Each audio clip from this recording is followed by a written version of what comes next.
Most people believe forests are empty places. Miles of trees, wind moving through branches, snow falling in silence. Nothing but animals and darkness. But sometimes the forest is not empty. Sometimes something else is already there. And sometimes it's watching. In the winter of 1934, 42 lumberjacks working deep in the forests of Wexford County, Michigan discovered that truth the hard way.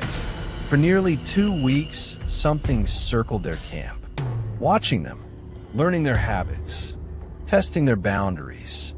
By the time the men understood what was happening, the forest had already closed around them. And by the time they finally escaped, they left everything behind. The camp, the equipment, the trees they were hired to cut, everything. Because whatever lived in those woods had made one thing clear.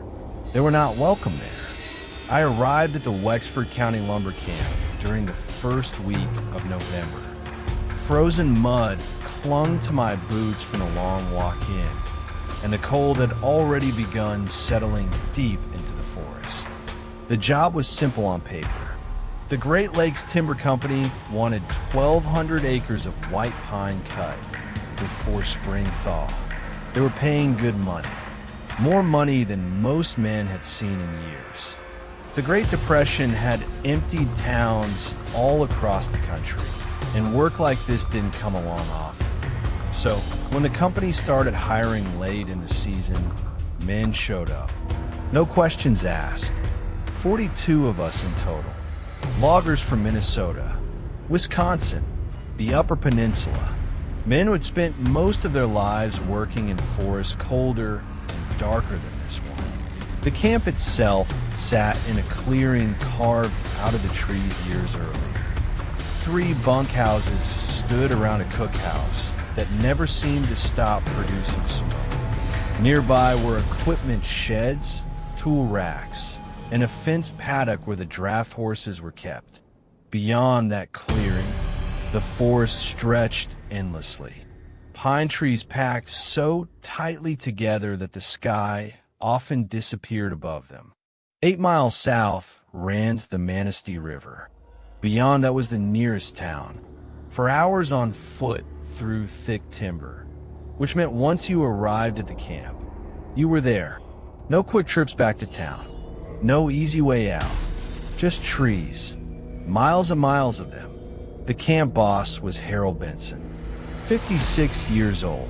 Built like the trees he spent his life cutting. His hands looked like knotted roots, and a long scar ran from his ear down the side of his neck. No one asked where it came from. Men like Harold usually had stories they preferred not to tell. He met each new worker at the equipment shed, issued an axe, a crosscut saw, a wool blanket, then pointed them toward whichever bunk still had space. Harold was a practical man. He believed in routines. Work hard, eat well, sleep when you could, repeat until winter ended. Under normal circumstances, a logging camp ran like a machine. Every man knew his role. 2 men worked each saw. Axes cleared the notch. Then the giant pines groaned, cracked, and fell. Over and over again, day after day. It was brutal work, but the men were used to it. What they weren't used to was the quiet. Because within a few days, something about the forest began to feel wrong. It started with the animals. At first, no one paid much attention. A missing deer, a fox that stopped appearing near the edge of camp. But gradually the woods became still. Too still. Birds vanished. The usual chatter of squirrels disappeared.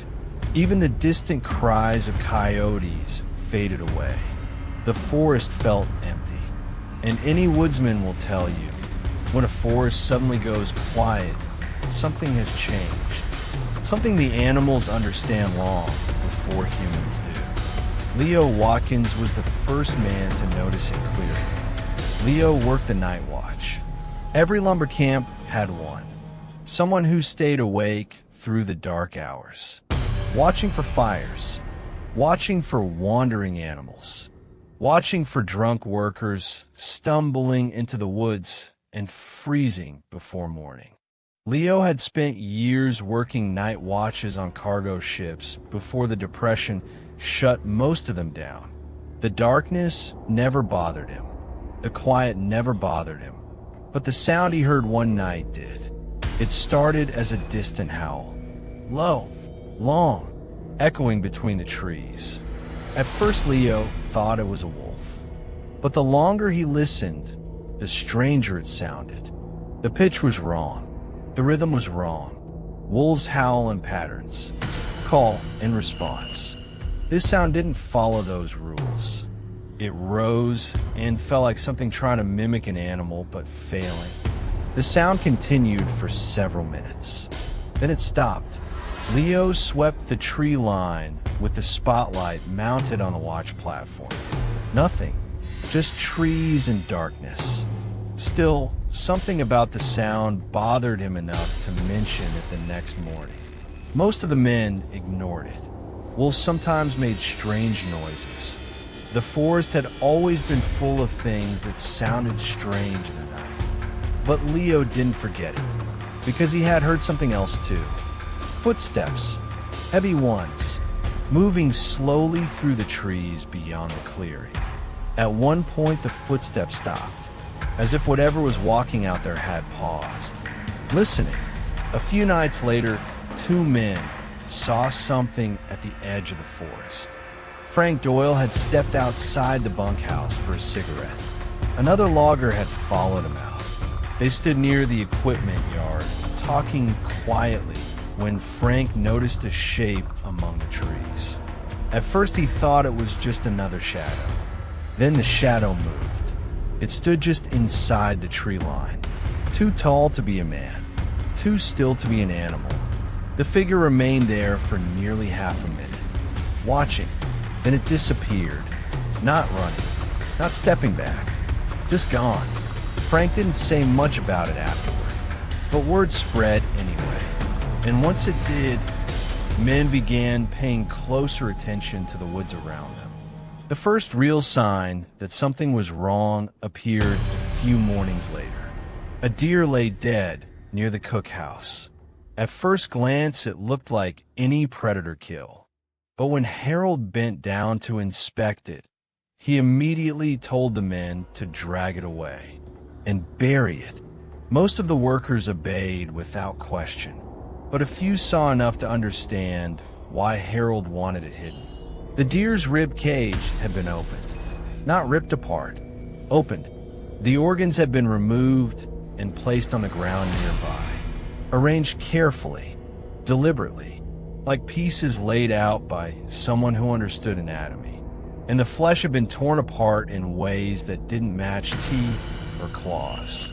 It looked like something with hands had done it, hands with fingers. Later that afternoon, Frank found tracks near the boundary tape, marking the edge of the cutting area. Large tracks, bigger than wolf prints, deep impressions in the muddy ground. But the strangest part appeared farther down the trail. The tracks changed. At first there were 4, then only 2. The creature had stood up and walked away on 2 legs. From that point on, the tension in camp slowly grew. Every man felt it, even the ones who tried pretending nothing was happening. The forest seemed to watch them now. Every snap of a branch made heads turn. Every shadow between the trees seemed to move when no one looked directly at it. And every night the strange howling returned, sometimes distant, sometimes closer, always wrong, always unsettling. Leo began keeping notes. Times, locations, sounds, sightings. Within days, a pattern began forming. Whatever was moving through the forest was circling the camp. Slowly, each night the distance between it and the buildings grew smaller. 50 yards, 40, 30. It never crossed the clearing. but it never left either. It was studying them, learning, waiting. Then one night the men saw its eyes. Frank was sweeping the forest edge with a spotlight when the beam caught something. Two bright reflections staring back. Predator eyes, but far too high off the ground. 7 feet above the snow. The creature stood upright among the trees, watching the camp. It didn't run when the light hit it. It simply stood there, silent, then made a sound. Not quite a howl, not quite a growl. Something else. Something disturbingly close to speech. Then it turned and walked calmly back into the forest. By Thanksgiving, most of the crew understood something was wrong, but no one wanted to say it out loud. Instead, they focused on routine. Work, food, sleep, pretend nothing was happening. That evening, the cookhouse filled with the smell of roasted turkey. For a few hours, the men laughed, shared stories, drank beer Harold had somehow arranged to bring into camp. It almost felt normal again. Then the howling started. This time it came from 3 directions: west, north, east. 3 separate voices answering each other through the trees, surrounding the camp. And suddenly every man in that room understood something terrifying. There wasn't just one of them. Later that night, the attack came. A tool shed door exploded outward as something crashed through it. Men poured out of the bunkhouses. Rifles fired blindly into the darkness. In the flashes of gunfire, several workers saw the creature clearly for the first time. 7 feet tall, covered in thick dark fur, long arms, a wolf-shaped head stretched unnaturally narrow, and eyes that looked almost intelligent.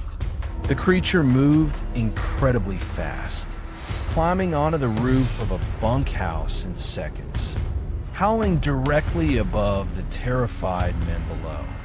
Finally, a rifle shot struck its shoulder. The creature screamed, a sound that began like an animal and ended almost like a human voice. Then it leapt from the roof and vanished into the forest. At dawn, Harold inspected the damage.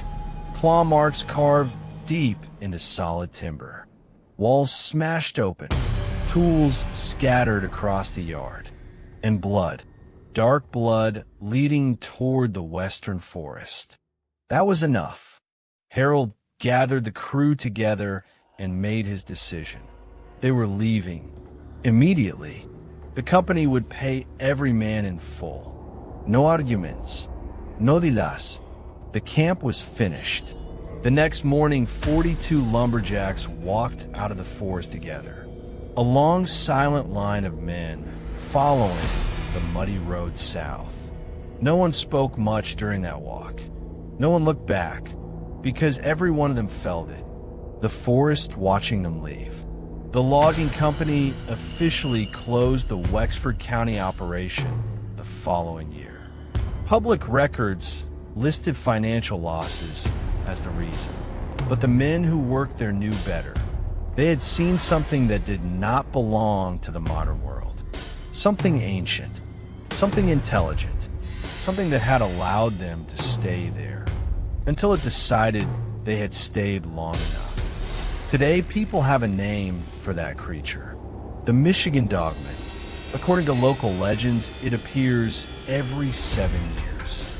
Tall, wolf-headed, walking on 2 legs, watching the forests of northern Michigan. No one knows if those legends are true, but one thing is certain. In the winter of 1934, 42 hardened lumberjacks ran from those woods, and none of them ever went back. Because sometimes the forest is not empty. Sometimes it is simply waiting. And sometimes it reminds us whose territory it really is.